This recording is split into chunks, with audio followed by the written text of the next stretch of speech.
You're listening to The Range, Gardner-Webb University streaming and on-demand radio. And my name is Jeff, and in the studio with me, Matthew Tessnear, the big sports fan. Our weekly conversation about all things sports. Hey, Matthew. It's good to be here. It's just good to be. Yeah, it's good to be. Anywhere you are. Yeah, exactly. Lots going on. We just had the big football game, the big national championship game, and it was exciting. It was exciting, and Clemson tipped the tables this year. Last year we had Alabama with a 5-point win. This year we had Clemson with a 4-point win. So those two teams and those two programs and schools have delivered us a couple of really exciting national championships. Yeah. Yeah. What do we think going forward to? Everybody immediately starts looking at next year. ESPN always puts out a way too early top 25 for the next year. They do that in college football. They do that in college basketball, and those are interesting. And saying way too early, I think one reason it's way too early, which we'll talk about that anyways here in a second. A couple of interesting things to note after that championship before we kind of forecast moving forward. It's interesting that Clemson teetered on a dangerous line so many times this season to not being where they could win a national championship. A lot of folks were talking early on. Clemson had such high expectations after last year. They lost the national championship by 5 points to Alabama in a high-scoring game. I think it was 45-40. And so they bring back their quarterback, Deshaun Watson. He's a Heisman contender. They bring back a lot of their offensive and defensive power. And so the expectations were high, and they started the year with a 19-13 win at Auburn. Then they go home, and they beat Troy 30-24 at home. Really close game. Then they win ACC games by 6, 7, and 3 points. And all really close. Everybody was saying margins. They had a really close call against NC State. That could have really affected their season adversely had they lost that game. And then they finally did lose. They lost by 1 point to Pittsburgh at home in a game that nobody was necessarily calling they could possibly lose. In a 43-42 game that was just not good for them. So they had that one loss. They had the close matchup against State, which former ESPN radio guy Colin Cowherd, now I think Fox Sports 1 radio personality. Yeah. A lot of people don't like him, but he was kind of trading barbs this week back and forth with Dabo Swinney, Clemson's coach. And he was telling, as kind of a comeback at some of the barbs that he was throwing at Clemson and their season, the coach fought back, and then he said, well, you know what? You were a loss to NC State away from playing in the Outback Bowl. You could have been in a bowl that nobody would have cared nearly as much about. And so they did. They did kind of teeter on that. But when you look at that, I mean, everybody was saying what's wrong with Clemson, but at the same time, what a season they had. There's nothing wrong with winning close games. I think you gain some mettle by doing that. Your guys learn how to get through adversity. If you just breeze through the whole season and then you have to play Alabama in the last game, I think you've got much less of a chance to win that game. And so I think their season, the way it actually went, and having close games against conference and non-conference teams that they maybe should have, we thought, beat by a wider margin, I think that actually helped them. I think they were actually the right opponent to play Alabama, because I think some of those other teams that could have played them, maybe they breezed through a little bit more in the season and they weren't as good of a matchup. So it'll be interesting.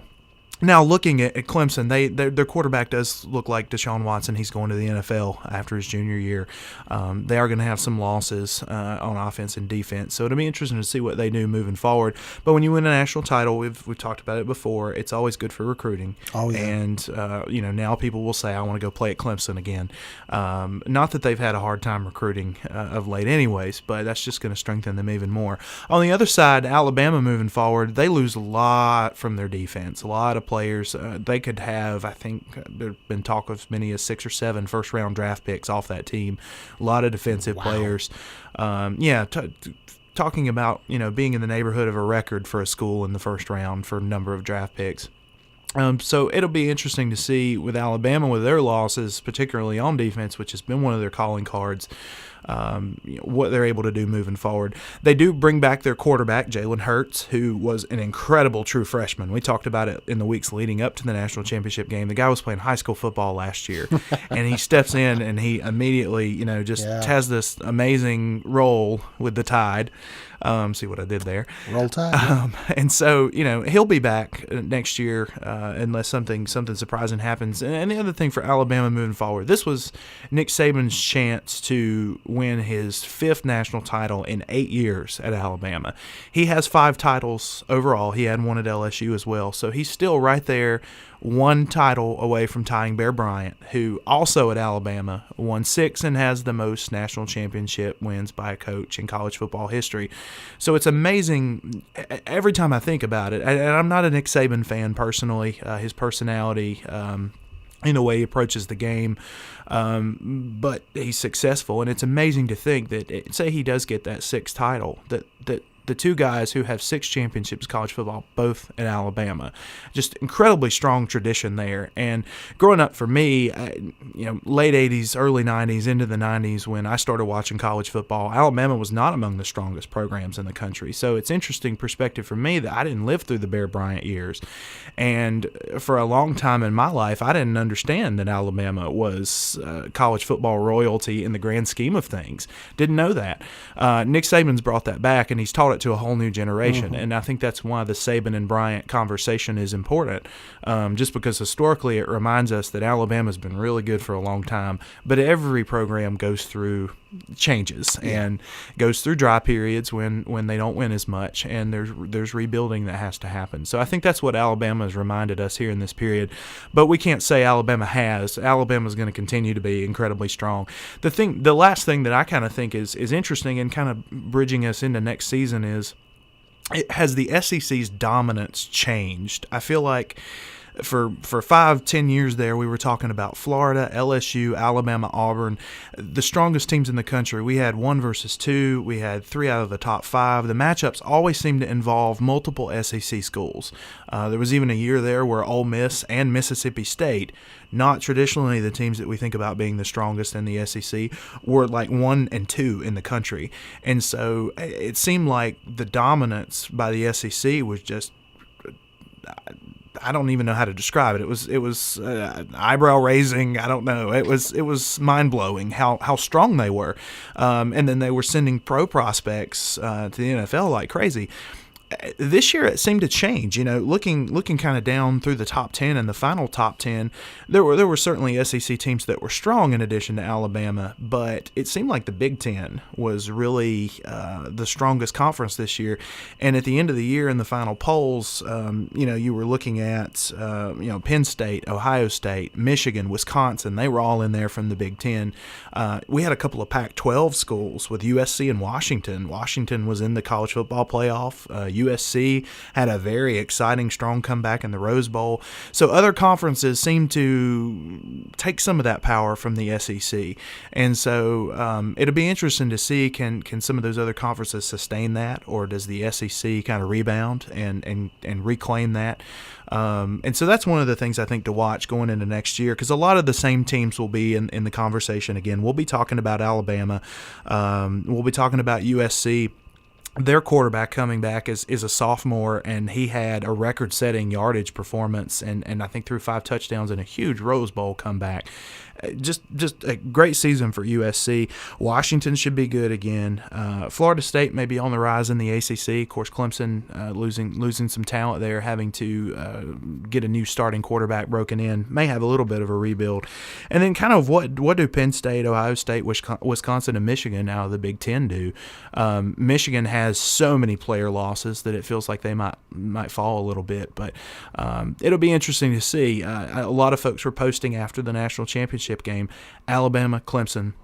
This was fun. A lot of Alabama fans that I know were posting Alabama and Clemson. Clemson, this has been fun. Can we do it again next year? Can we do it 3 straight times? I don't know that that's happening. I can see Alabama getting back there maybe a little bit more than Clemson, just based on the personnel that's coming back and the year in, year out recruiting that Alabama does.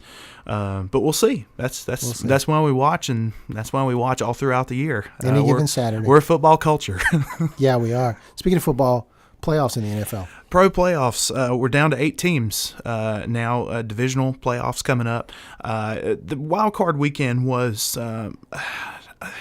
muted fun. I guess that's how I would describe it.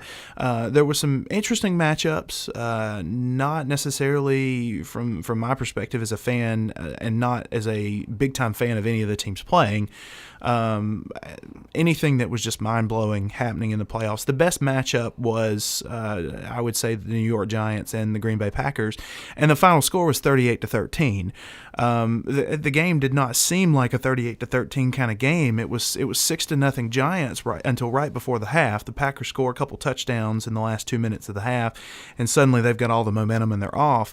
But even in the second half, it was 21-13, I believe, at one point, and it looked like it was going to be another classic finish. Green Bay and the Giants have played some very good games in recent years in the playoffs that one or the other has eventually gone on to the Super Bowl from. So we were expecting a lot out of that game, and I don't know that it necessarily delivered, but the Packers certainly have delivered. They've won 7 straight games now going back into the regular season, and it was when the Packers were 4-6 that Aaron Rodgers, their quarterback, said, "We're going to run the table. It's okay. We're 4-6, but we're going to do this. We're going to win 6 games. We're going to be 10-6. We'll win the division. We'll get in the playoffs. We'll be just fine." So far, that's been good. This week they play the Cowboys, and I think that's an incredible matchup. That should be a good game. So exciting. I hope so. And that game will be in Dallas, and it's going to be the red-hot Packers versus the what are you going to give us Cowboys. We've said it all year, rookie running back, rookie quarterback. They've had a lot of success. What do they do in the playoffs? What does this team do when it doesn't have a lot of playoff experience necessarily playing around each other? What do they do after a bye? They didn't have to play last week getting the number 1 seed, but they do get the home game. And so I tend to, if I want to take a defense out of these two, I take the Packers defense a little bit more, even on the road.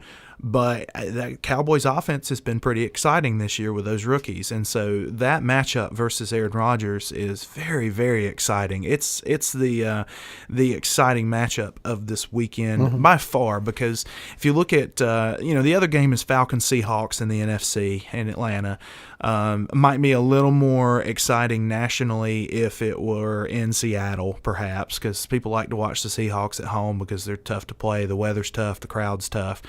But it's going to be in the Dome there in Atlanta. So, I don't know. I think that game could go either way. The Seahawks haven't been particularly impressive this year as they have been in other years. The Falcons kind of flying below the radar, no pun intended with Falcons. They just really have. They've been under the radar.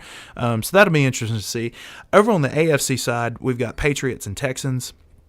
By all indications, you feel like the Patriots, Tom Brady, Bill Belichick, Yep. They're going to get it done at home. That'd be that seems like surprised. that seems like If a bad anything else matchup. happens. That's the one. If the Texans win that game this weekend, whoever the odds makers are, the bettors, They'll have to go back and make some more odds. They'll have to go back to recover their losses. I feel They'll like have to because refigure something. that seems like possibly the safe bet of the playoffs. The Texans' offense has not been good. They were lucky last week that they drew the Oakland Raiders in the wild card round because the Raiders have had their own quarterback struggles after Derek Carr was injured, and so the Texans' offense not good. Texans' defense has been decent, but they're still probably missing their best player, J.J. Watt, who's been injured. And so I completely Patriots on that one. Chiefs-Steelers is the fourth matchup. And, again, that one's in Kansas City. It'll be interesting to see what the Steelers are able to do there in Kansas City. And what day is that on? Oh, gosh. Right They're Saturday, Sunday, and Okay, I'd have to look back I think at the there's matchups. an ice storm coming to Kansas City. The weather's supposed to be interesting, which, Pittsburgh, when it comes to dealing with interesting weather, they're not going to be strangers to that. So, True. at least it's not the Miami Dolphins or something like that going. They had to play in Pittsburgh last Right. week. The cold was probably not their best friend. I don't know that that's exactly what you could blame on their loss. They've got quarterback issues as well with injuries. But, Steelers, Chiefs, that and Cowboys, Packers, those are the two games that I'm most interested in this weekend. So it'll be interesting to see who comes out of that. I mean, all year we've been talking about can we get a Cowboys-Patriots Super Bowl where you've got kind of the young guys versus Tom Brady, the old man at this point, looking for his fifth Super Bowl, which, we're talking about Bear Bryant and Nick Saban setting records. Brady would be the first quarterback to win more than 4 Super Bowls, so that would be exciting. Sure. But at this point, Packers-Patriots sounds incredibly exciting. If the Packers could win, 2 more games and run their win streak to 9 going in, it seems like it's often the case in the NFL that the team that is hot and is winning games at the end of the regular season and into the playoffs, that's the team that you kind of want to jump on the back of going in. And personally, as a Panthers fan, it's easy to watch these playoffs because there's no pressure. Whatever happens, I'm just enjoying the football. Yeah, because the Panthers aren't there, so you just enjoy the football. Yeah, right? just it's hard as a fan not to in any given game have somebody that I'm pulling for, but it's a lot less pressure. Yeah, it sure is. A lot less stress. Do we have time? You want to take a look at what's going on in college basketball? Sure. Yeah, and it won't take us long. Just kind of a couple of closing thoughts from college basketball here as we kind of get into the conference season. One note that ties to us here at Gardner-Webb University is Coach Chris Holtman, and he's now head coach at Butler. He was here for several years as our head coach, and he moved on to Butler, was an assistant, and then got an opportunity to be the head coach. And they've been in the top 15 in the country, Butler here. And congratulations to Coach Holtman and his staff for defeating number 1 Villanova here recently. Huge win for them. I believe they played Creighton last night, actually, and that was a top 10, top 15 matchup as well. So they're in that national conversation, as Butler has been for the last 5 or 10 years. People probably have already forgotten just 5 years ago or so, they played in 2 straight national championship games. They lost to Duke and they lost to Connecticut. And that was when Brad Stevens was their coach. That was before Coach Holtman was there. But he kind of set the table, and so it's such a wonderful opportunity for Coach Holtman there at Butler. And it's a lot of fun to see them in that national conversation. And me personally, having been around him a little bit and knowing his connections to Gardner-Webb, when I see his name mentioned, when I see him talking in the national media, when I see him pop up on social media, it's exciting to say, hey, I know that guy. Yeah, congratulations. It's just a fun thing. The other two interesting things of note, kind of as we close out from college basketball, Baylor this week became number 1 in the country in college basketball for the first time ever.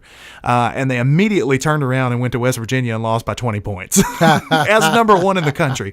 Now, West Virginia, I think, was also ranked. They're not a bad team. Right. But when you're number 1 in the country, you're celebrating the chance to be that for the first time ever. And you go on the road and you lose by 20 points. 20 points. And you get, kind of just smacked back down to earth. That's harsh. That's hard for them. That's pretty harsh. They won't be number 1 next week because when you lose, they were undefeated, I believe, too, at that point. When you lose, you're gonna fall down no matter who you are. And talking about no matter who you are, blue bloods in college basketball history, teams like Kansas, UCLA, Kentucky, Duke, UNC, all those teams that historically have the biggest fan bases, have the biggest winning traditions, the winningest programs of all time. All of those programs are kind of in the national conversation, at least in the top 10, top 15 this season. And it'll be interesting to see as the season goes on, are any of those programs ones that can start to play each other as we get into the NCAA tournament. Yeah. I think, folks love an underdog. I'm talking about Butler playing in the national championship games. Fans love to latch onto that, particularly if they're not, that underdog is not trying to take down your team. Mm-hmm. And so that's exciting, but I think when teams like all of those, UCLA's, Duke's, Carolinas, Kansas, Kentucky, Indiana, when they're winning, those huge traditions, those huge alumni bases, those huge fan bases, I think that just makes more people tune in. And so I think, the ratings for games should be better. The interest should be better surrounding all those games as we get later into the season. So it'll be interesting to see which one of those teams can hang on and continue to play really well. There's not a team in the country that is far and away better than anybody else. Right. So I think we're going to have a really exciting conference season. And as we get into March Madness, we'll talk about that a little bit more. But some interesting things. And poor Baylor. It just hit me. March Madness, not that far away. Well, we're here in the middle of January. And if you want to, conference tournament time will begin by the beginning of March, and some of the conferences, we're 6 weeks away. We're not far at all. No, when college football's championship happens, we're close to March Madness. From the campus of Gardner-Webb University here in Boiling Springs, North Carolina, that's it for this week's Big Sports Fan. If you got any questions or comments, email us, info@wgwg.org.